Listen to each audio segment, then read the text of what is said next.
Piece vigil के इस कार्यक्रम में आपका स्वागत है। क्या आप जानते हैं कि गांधी साउथ अफ्रीका में 21 साल रहे। ये एक लंबा समय है, पर वहां उन्हें ट्रेन से धक्का देकर उतारे जाने वाली बात के अलावा साउथ अफ्रीका में उनके जीवन के बारे में लोगों की जानकारी बहुत कम है। जैसे ये कि गांधी और उनके परिवार समेत 600 भारतीयों को डरबन शहर में आने नहीं दिया गया था। उन्हें लगभग 1 महीने बंदरगाह पर ही शिप्स के अंदर रहना पड़ा। या फिर ये कि गांधी से बहुत पहले 15वीं शताब्दी से भारतीयों को स्लेव बनाकर साउथ अफ्रीका लाया गया। किसने बनाया उन्हें स्लेव? आइए जानते हैं शांति शिक्षिका शीरीन से बहुत सी इंटरेस्टिंग बातें दक्षिण अफ्रीका में गांधी जी के सफर के बारे में। 1896 की जो आप बात बता रही थी उसमें 600 लोगों के साथ गांधी जी को शिप पर ही रखा गया, डरबन में उतरने नहीं दिया गया। ऐसा क्यों हुआ? देखिए, पानी के जहाजों यानी शिप्स के साथ कभी कभी ऐसा होता है कि उन्हें पैसेंजर्स नहीं उतारने दिए जाते बीमारी की वजह से। जैसा हम सब जानते हैं, कोविड के समय कई शिप्स को क्वारंटीन में डाल दिया गया था। पैसेंजर्स शिप से नहीं उतर सकते थे। पुराने जमाने में ये ज्यादा होता था, अब बहुत कम ऐसा होता है। कोविड में जरूर हुआ, मगर वैसे जनरली नहीं होता। पहले ये होता था कि जब शिप किसी ऐसी जगह से आ रही होती थी जहां कोई बड़ी बीमारी फैली हुई हो, जैसे प्लेग, या फिर शिप पर ही कोई बीमारी फैल जाती है जैसे कॉलेरा, तो शिप को या तो क्वारंटीन में डाल दिया जाता था, मतलब कुछ दिन तक लोगों को अंदर बंद रखा जाता था, या फिर पैसेंजर्स का डॉक्टर चेकअप करते थे और उस हिसाब से तय करते थे कि कब वो लैंड कर सकते हैं। पर इस बीमारी वाले रीजन को बहाना बनाकर गांधी जी और उनके परिवार समेत 600 इंडियंस को करीबन 1 महीना डरबन शहर में उतरने नहीं दिया गया। उन्हें शिप पर ही रखा गया। इसका रीजन था इंडियंस को साउथ अफ्रीका में सबक सिखाना।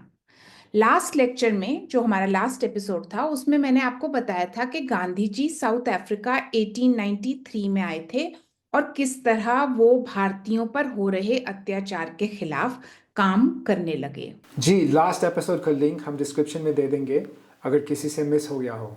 जी, तो गांधी जी की लॉ प्रैक्टिस भी अच्छी तरह जम गई थी साउथ अफ्रीका में।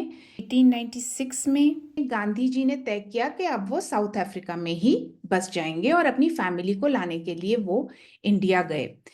इसके साथ ही उनका ये गोल था कि इंडिया पहुंचकर वो ज्यादा से ज्यादा लोगों को साउथ अफ्रीका में इंडियंस की कंडीशंस के बारे में बताएंगे ताकि कुछ हो सके। याद रहे कि भारत में ऑलरेडी उस समय तक संगठन बन चुके थे अंग्रेजी सरकार के जुल्म के खिलाफ। बहुत से नेता थे, चाहे वो पूर्ण स्वराज की बात ना कर रहे हों, पर ब्रिटिश राज से संगठित होकर अपने अधिकार मांगने का सिलसिला इंडिया में शुरू हो चुका था। आपको पता ही है कि 1857 की क्रांति हुई थी जिसने अंग्रेजों को हिला दिया था, और हालांकि उन्होंने इसे क्रूरता और छल कपट से दबा दिया था, पर उससे एक राष्ट्रवादी सोच भारतीयों में आ गई थी। और ब्रिटेन के अंदर भी भारतीयों के इस संघर्ष को सपोर्ट करने वाले लोग अब थे।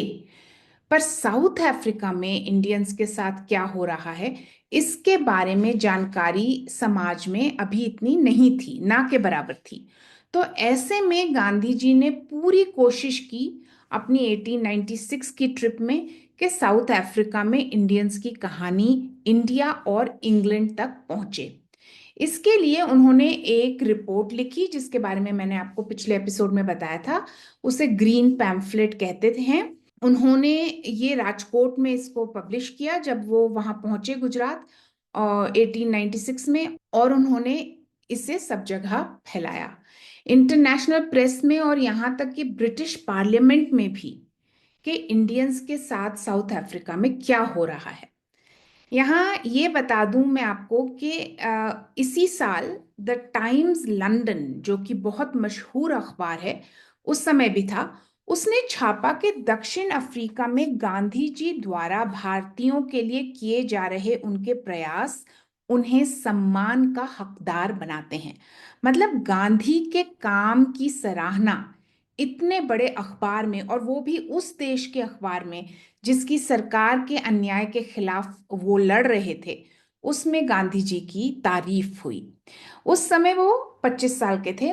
आज जब हम सोशल मीडिया देखते हैं, टीवी पर इतने सारे चैनल्स देखते हैं, और ये भी हमें मालूम है कि पैसे के बल पर आप किसी को भी मशहूर बना सकते हैं, पूरी मीडिया टीम्स होती हैं, लॉबी किया जाता है, एडवर्टाइजिंग के पैसे दिए जाते हैं, वो सब गांधी के पास नहीं था। तो हम तब भी देखते हैं कि कोई तो बात रही होगी उस इंसान में, कि बिल्कुल शुरुआत में जब उसको सपोर्ट करने वाली कोई सरकार नहीं थी, कोई बड़ी पॉलिटिकल पार्टी नहीं थी उसके पीछे, तो ऐसे समय में उस इंसान के काम और लगन को सराहा गया इतने बड़े अखबार में, और वो भी, जैसा मैंने कहा पहले, जुल्म करने वालों के देश के अखबार में, ब्रिटेन में। जब सब जगह ग्रीन पैम्फलेट की बात होने लगी, तो साउथ अफ्रीका में भी इसकी खबर पहुंची। वहां सरकार और अखबार में गांधी को गोरे लोगों का दुश्मन नंबर 1 डिक्लेयर कर दिया। जब गांधी वापस आ रहे थे शिप पर, तो यह खबर फैला दी गई डरबन में कि एक एशियाई आक्रमण होने वाला है। एशियाटिक इन्वेजन उसको कहा गया अखबारों में। ये अफवाह फैला दी गई कि गांधी ने कोई इमिग्रेशन एजेंसी खोल ली है, कंपनी, जिसके जरिए हर महीने हजारों इंडियंस साउथ अफ्रीका में आ जाएंगे और वहां गोरों की जमीन, बिजनेस और पैसा सब पर कब्जा जमा लेंगे। नटाल कॉलोनी में अब क्या हो गया कि ये एक डर सा फैल गया गोरों में, और उन्होंने सभाएं शुरू कर दी वहां। और यहाँ तक कि नटाल की गोरी सरकार ने एक अर्जेंट टेलीग्राम भेजा लंदन प्राइम मिनिस्टर के पास कि एक साजिश हो रही है, जल्द ही सब कुछ इंडियंस के हाथ में चला जाएगा, इंडियंस का साउथ अफ्रीका आना तुरंत रोका जाए। ऐसे वो कर सकते थे क्योंकि इंडिया और नटाल दोनों इनके कंट्रोल में थे, तो वो डिसाइड कर सकते थे कि कौन आ सकते थे और कौन नहीं। बिल्कुल। ऑस्ट्रेलिया में तो ऐसा हो चुका था।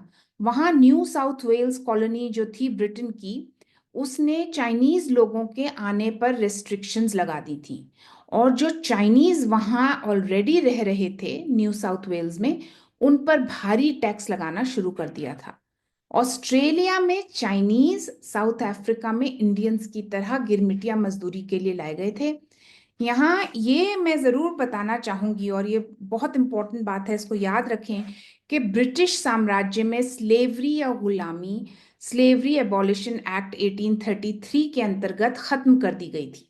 मतलब ब्रिटेन और ब्रिटेन की कॉलोनीज में अब गुलाम नहीं उनसे काम कराया जा सकता था, उनको आजाद करना पड़ा था, गुलामों को आजाद करना पड़ा था। तो अब फ्री में काम नहीं कराया जा सकता था।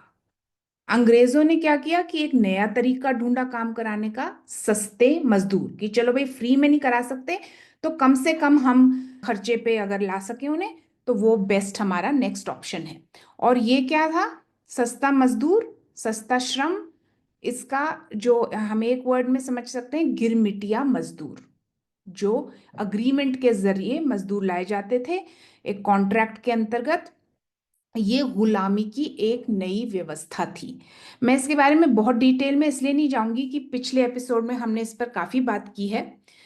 यहाँ ये बात याद रखें कि गिरमिटिया मजदूर जो साउथ अफ्रीका लाए गए, या मॉरिशस या ब्रिटिश गायाना या और भी बहुत से देशों में, उन सब का आना डायरेक्टली डायरेक्टली लिंक्ड है स्लेवरी खत्म होने से। स्लेवरी खत्म करने का कानून बनता है 1833 में, लागू होता है उसके अगले साल 1834 में, और इसके बाद गिरमिटिया मजदूरों को लाना शुरू किया जाता है।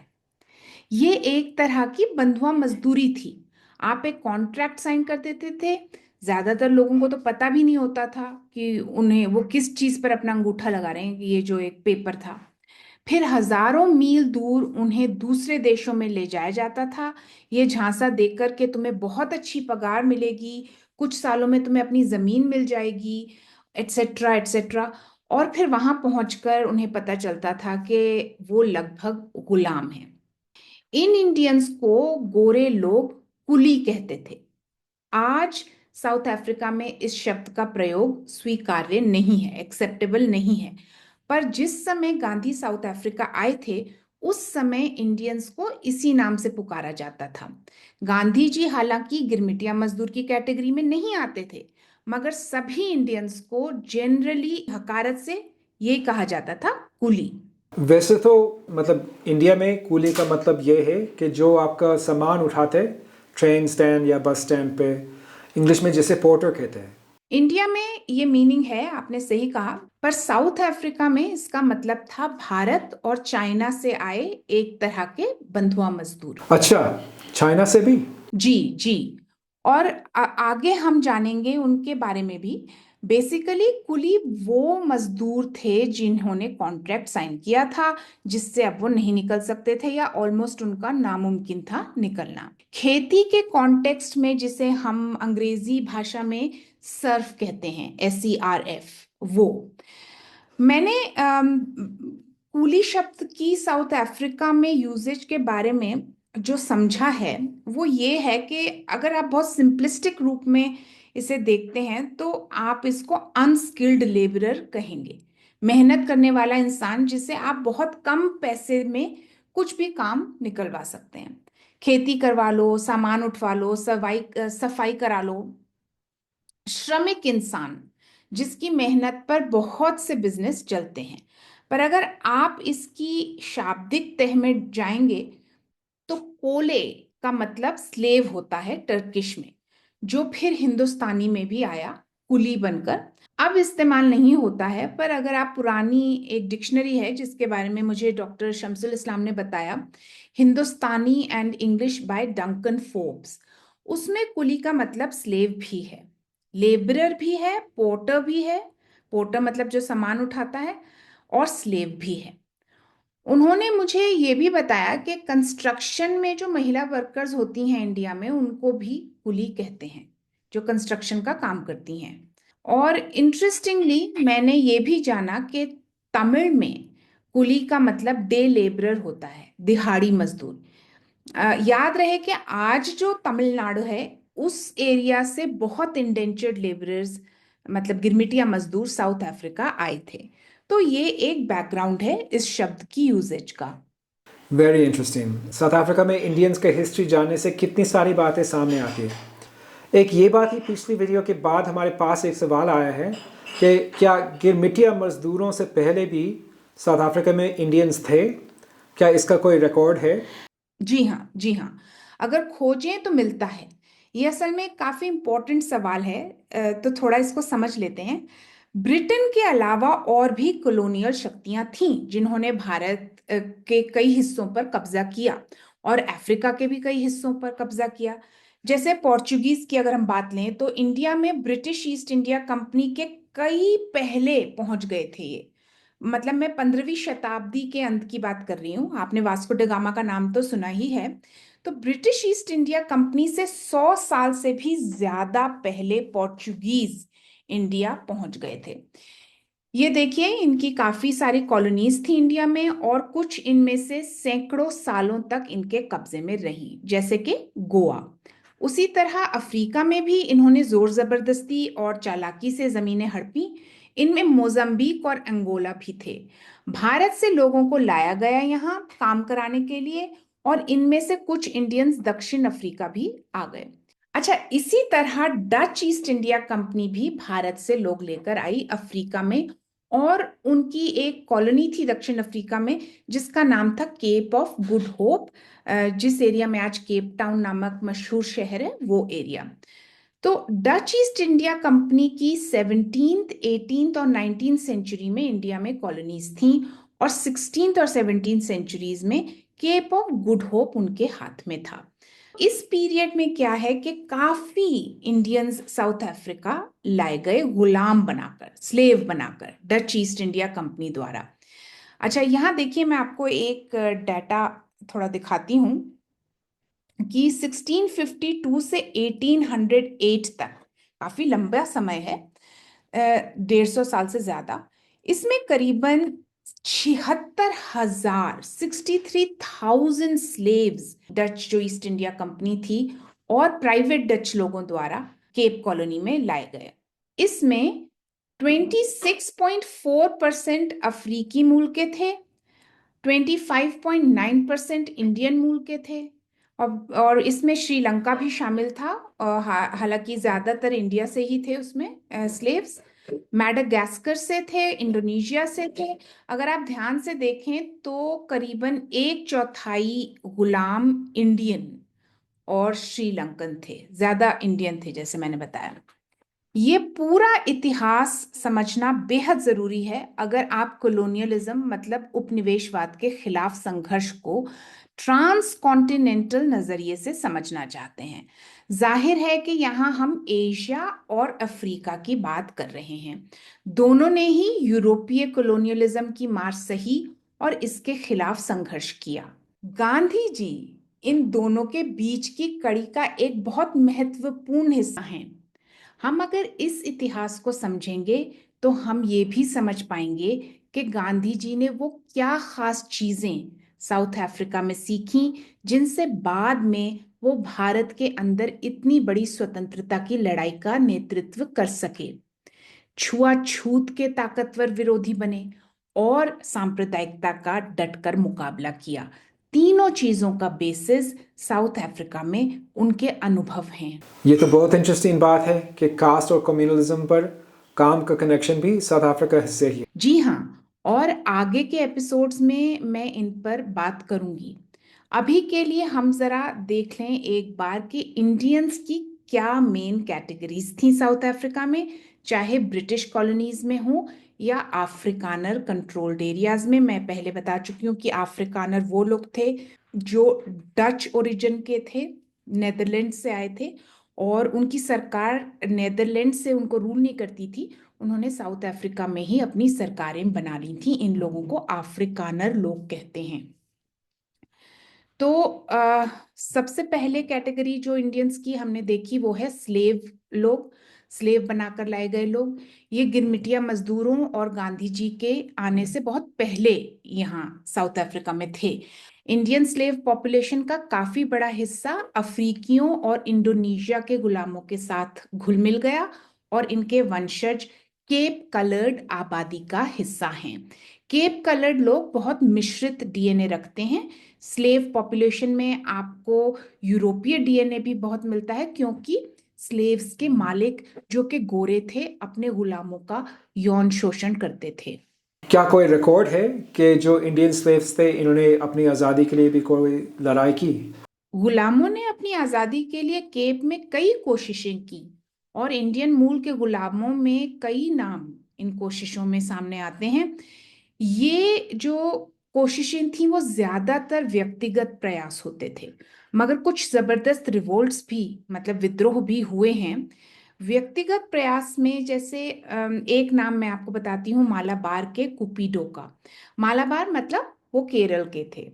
उनका बहुत मार्मिक डिस्क्रिप्शन मिलता है कि कैसे उन्होंने अपनी गुलामी का दर्द बयान किया। न सिर्फ कमर तोड़ मेहनत बल्कि जीवन के हर पहलू पर मालिक का कंट्रोल होता था। आने जाने की कोई आज़ादी ना होना, कोई महिला दोस्त ना होना जिंदगी में, अपनी पसंद का कभी कुछ पहन ना पाना, वो आज़ादी नहीं देख पाए कुपिडो। कोशिश जरूर की थी, पर मालिक के लोगों ने उन पर काबू पा लिया। उन्हें एक पहिए पर उनकी हड्डियां तोड़ तोड़ कर टॉर्चर करके मार दिया गया।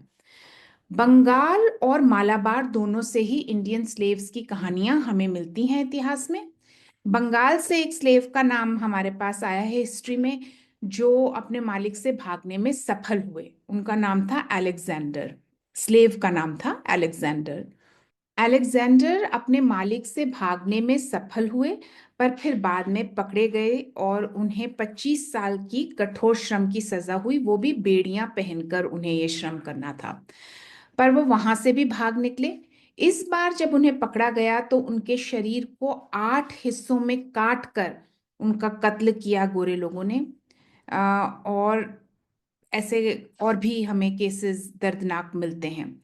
जहां तक गुलामों के द्वारा सामूहिक रिवोल्ट या विद्रोह हुए हैं उनमें भी इंडियन स्लेव शामिल थे, और ठीक है वो सक्सेसफुल नहीं हो पाए मगर उन्होंने अपनी कोशिशें की। असल में अनफॉर्चुनेटली ज्यादातर प्रयास फेल होते ही थे, क्योंकि गोरे मालिकों के पास ज्यादा साधन थे, पावर थी। मगर हमारे लिए जो इम्पोर्टेंट बात है वो ये है जानना कि इंडियन स्लेव्स ने अपनी आज़ादी के लिए लड़ाइयाँ लड़ी साउथ अफ्रीका में, जैसे कि और स्लेव्स ने भी लड़ी। पर ये इंडियंस हमारी उस कहानी का हिस्सा नहीं हैं जो गांधी और साउथ अफ्रीकन इंडियंस के संगठित होने के बारे में हैं। क्यों? क्योंकि जब तक गांधी आए तब तक इन इंडियंस की आइडेंटिटी बदल गई थी। जैसे मैंने बताया, वो बहुत मिक्स्ड ग्रुप का हिस्सा हो गए थे, केप कलर्ड पॉपुलेशन जो मैंने आपको बताई। तो आप अलग से ये नहीं कह सकते कि भाई ये इंडियन है, ये इंडोनेशियन है, एंड सो ऑन। पर मैं ये जरूर कहूंगी कि बहादुरी की कहानियां फैली तो जरूर होंगी और इंडियंस को उनसे प्रेरणा मिली तो होगी, तो कहीं ना कहीं प्रेरणा के स्रोत तो वो रहे। आई एम श्योर हिस्ट्री में आप जितना डीप जाते हैं उतना ही रियलाइज करते हैं कि कितना चीज़ें कनेक्टेड है एक दूसरे से। गांधी जी जब साउथ अफ्रीका में थे तो इंडियंस में ज़्यादा पॉपुलेशन गिरमिटिया मजदूरों की रही होगी। जी हाँ, या फिर उनके वंशजों की, जो अगर गिरमिटिया मजदूर नहीं भी थे तो भी मजदूर थे और पैसे वाले नहीं थे। जिनके साथ गांधी जी का नेतृत्व जुड़ा है वो इंडियंस मेनली दो कैटेगरीज में आते हैं। एक तो हमने जाना गिरमिटिया मजदूर, जो गन्ने के खेतों में मेनली काम करते थे, मगर कोयले की और सोने की खदानों में और रेलवे बनाने में भी। फिर थे पैसेंजर इंडियंस, जिसका मतलब है वो इंडियंस जो गिरमिटिया मजदूरों की तरह लाए नहीं गए थे साउथ अफ्रीका, पर शिप का पैसेज यानी आने का टिकट खुद खरीद के दक्षिण अफ्रीका आए थे। ज्यादातर इनमें व्यापार करने वाले लोग थे। बाद में डॉक्टर आए, लॉयर आए, जैसे दादा अब्दुल्ला जिन्होंने गांधी को नौकरी दी थी साउथ अफ्रीका में, वो पैसेंजर इंडियन थे। गांधी खुद भी पैसेंजर इंडियन की श्रेणी में आते थे। ये थोड़े, जैसे आप उन्हें कहेंगे कि वो हैसियत वाले लोग थे। पर और तरह के पैसेंजर इंडियन भी आए, जैसे मिस्त्री, बढ़ई, फिटर और लोहार। ये बुलाए गए इंडियन बिजनेसेस द्वारा भी, और वाइट बिजनेसेस ने भी इन्हें बुलाया, क्योंकि गोरे लोगों को हायर करना उन्हें ज्यादा महंगा पड़ता था। फिर कुछ और लोग भी आने लगे, जैसे दर्जी, हलवाई, पुजारी। ये भी तो जरूरी होते हैं ना, किसी भी जब कम्युनिटी डेवलप होती है तो ये लोग भी जरूरी होते हैं, ये भी आते हैं।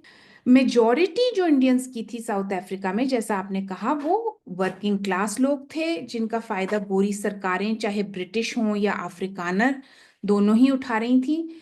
जब तक वो बंधुआ मजदूर बनकर काम करते थे तो गोरे लोगों को कोई प्रॉब्लम नहीं थी उनसे। पर जैसे ही गिरमिटिया मजदूर कॉन्ट्रैक्ट खत्म करके अपने को इंडिपेंडेंट बनाने की कोशिश करते या अपने अधिकारों की बात करते, तो गोरे लोगों को बर्दाश्त नहीं था। और अब तो उनके लिए और बर्दाश्त के बाहर हो गया था, क्योंकि पढ़े लिखे लोग जैसे गांधी और पैसे वाले लोग जैसे दादा अब्दुल्ला उनके शोषण के खिलाफ लीगल आवाज उठा रहे थे। और जो सबसे इंपॉर्टेंट बात है कि वो सब सब इंडियंस के लिए आवाज उठा रहे थे, सिर्फ पैसे वालों के लिए नहीं। फिर वो साउथ अफ्रीका के बाहर भी इंग्लैंड तक इस मसले को ले गए थे। ग्रीन पैम्फलेट, जिसकी बात हमने अभी थोड़ी देर पहले की, वो एक मेन तरीका था इस बात को वहां तक पहुंचाने का। इसकी वजह से साउथ अफ्रीका में गोरे लोगों के लिए गांधी का मतलब हो गया दुश्मन। जब गांधी 1896 में अपने परिवार के साथ डरबन आ रहे थे, तो डरबन में जगह जगह गोरे लोगों ने सभाएं की, जिसमें बहुत से झूठ फैलाए गए, जैसे कि 1000 से 2000 फ्री इंडियंस हर महीने गांधी की इमिग्रेशन एजेंसी से साउथ अफ्रीका आएंगे। फ्री मतलब जो इंडेंचर्ड नहीं थे, गिरमिटिया नहीं थे। जी एग्जैक्टली, गोरे लोगों को तो गुलाम चाहिए थे, तो अगर फ्री इंडियंस की बात होगी तो परेशानी तो होगी ही। हालांकि ऐसा कोई गांधी का प्लान नहीं था और ना कोई ऐसी कंपनी उन्होंने बनाई थी। एक बहुत फनी बात जो मैंने आपको पहले बताई, कि ये तक कह दिया गया कि भाई एशियाटिक इन्वेजन, एशियाई आक्रमण होने वाला है। और ये भी झूठ फैलाया गया कि ये जो कंपनी खोली है तो ये तो मेन इसमें इंटेंशन गांधी की है कमीशन लेना, अपनी पॉकेट भरना। और भी बहुत गंदी गंदी बातें कही गई गांधी के बारे में। जैसे एक मीटिंग में कहा गया कि गांधी अपनी स्किन की तरह साउथ अफ्रीका को गंदा और काला बनाना चाहता है, उसे मार डालना चाहिए। और इंडियंस के बारे में भी जनरली ये कहा गया कि अरे इन्हें तो हम लेकर आए थे, तो यहाँ इनकी हिम्मत कैसे हुई इंडिपेंडेंट होने की और कोई मांग करने की। एक सभा में ये भी कहा गया कि हमारे पूर्वजों ने इस देश को तलवार की नोक पर जीता था और हमारे जन्म सिद्ध अधिकार के रूप में ये देश हमारे लिए छोड़ा था, और ये विरासत हमारा जन्मसिद्ध अधिकार है जिसे हम वैसे ही अगली पीढ़ी को सौंपेंगे। तो इस स्टेटमेंट में आप देखिए कि ये तो साफ साफ अपने गोरे होने को श्रेष्ठता बताना, यानी रेशियल सुपीरियोरिटी का क्लेम किया जा रहा था इसमें। इसमें ये भी कोई शर्म नहीं थी उन्हें कहने में कि भाई हमने तो इसको जोर जबरदस्ती से हड़पा है देश को मार काट से। और इंडियंस को लाने की जो बात है, तो हमने अभी देखा है दोनों एपिसोड्स में हम देख रहे हैं कि कोई इंडियंस पे एहसान थोड़े ही कर रहे थे। वो तो उन्हें बंधुआ बना कर लाए थे, और उससे पहले तो पूरी तरह गुलाम बनाकर लाए थे इंडियंस को। इसमें शीरी एक ये सवाल आते हैं कि यूरोपियंस ने अफ्रीकी लोगों से काम क्यों नहीं कराया? क्या ये ज़्यादा आसान नहीं होता है कि जो लोग ऑलरेडी है साउथ अफ्रीका में, वहीं के लोग, इनसे काम कराया जाए बाहर से लोग लाने के बजाय? बिल्कुल बिल्कुल। मगर इसमें दो तीन बातों को समझना होगा। पहली ये कि शुरू में यूरोपीय लोग साउथ अफ्रीका को सिर्फ एक स्टेशन के तौर पे यूज करते थे। इंडिया से, श्रीलंका से और इंडोनेशिया, मलेशिया वगैरह से जो व्यापार था, ट्रेड था, उसको यूरोप तक पहुंचाने के लिए ये रास्ते में शिप का स्टॉप था, जहाजों का स्टॉप होता था, जैसे बस स्टेशन होता है।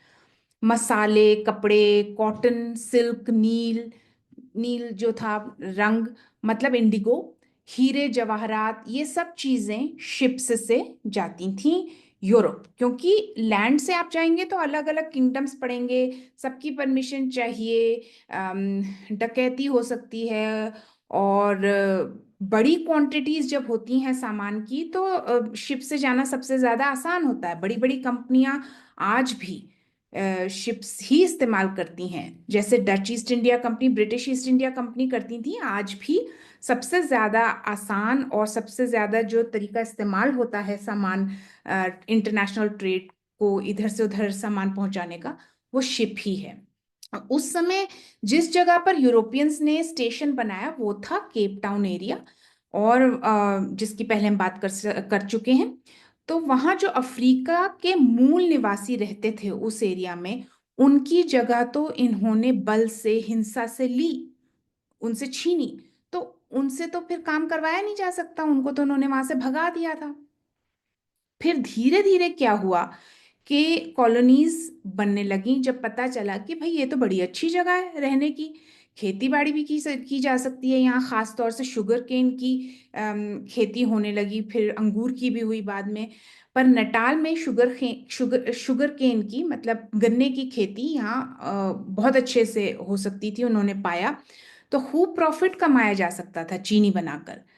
फिर बाद में देखिए सोना मिल गया, हीरा मिल गया, कोयला मिल गया, तो गोरे लोग जो थे वो यहाँ बसना चाहते थे। तो साउथ अफ्रीका बहुत ही प्रॉफिटेबल जगह बन गई यूरोपियंस के लिए। यहाँ सेकंड पॉइंट मैं जो आपको बताना चाहती हूँ वो ये है कि साउथ अफ्रीका में जो उपनिवेशवाद था, कॉलोनियलिज्म था, वो था सेटलर कॉलोनियलिज्म। सेटलर कॉलोनियलिज्म ये इंडिया वाले कॉलोनियलिज्म से डिफरेंट है। इस कॉलोनियलिज्म में जो कॉलोनियल पावर है वो खुद वहां बस जाती है। तो यूरोपीय लोग साउथ अफ्रीका में बस गए, मूल निवासियों से उनकी जमीनें उन्होंने ले ली, छीन ली। मूल निवासियों ने जमकर लड़ाइयां लड़ी, बहुत, ये हिस्ट्री में ये सीरीज उस पर नहीं है, मगर बहुत लड़ाइयां लड़ी, अंत तक लड़ी। पर यूरोपीय लोगों के पास ज्यादा भयानक मिलिट्री टेक्नोलॉजी थी, ज्यादा खतरनाक खूंखार हथियार थे उनके पास, तो उन्होंने कंट्रोल जमा लिया। पर इस कंट्रोल को पूरी तरह जमाने तक वो मूल निवासियों से काम नहीं करा सकते थे। बाद में उन्होंने कराया, जब अपार्थाइड की नीति थी तब वो मूल निवासियों से काम करा रहे थे, पर इस समय नहीं इतना करा सकते थे। तो चाहे स्लेव हो या गिरमिटिया मजदूर हो, बाद में ज्यादातर बाहर से लाए जाते थे। और तीसरा पॉइंट जो है वो ये है कि दक्षिण अफ्रीका के मूल निवासी खेती में ज्यादा एक्सपीरियंस्ड नहीं थे। खास तौर पर जो हम बड़े बड़े कमर्शियल खेतों की बात कर रहे हैं, जैसे नटाल में गन्ने की खेती की, तो दक्षिण अफ्रीका में लोग खेती करते थे पर लिमिटेड, और ज्यादा वो शिकार करते थे, चरवाहे थे, खेती का कल्चर इतना नहीं था। तो ये तीनों रीजन हैं कि मूल निवासियों से गोरे लोग क्यों काम नहीं करा पाए उस समय। और जो यूरोपीय लोग थे वो बाहर से आए हुए लोगों पर कंट्रोल भी ज्यादा कर सकते थे, मूल निवासियों पर वो कंट्रोल नहीं कर सकते थे इतना।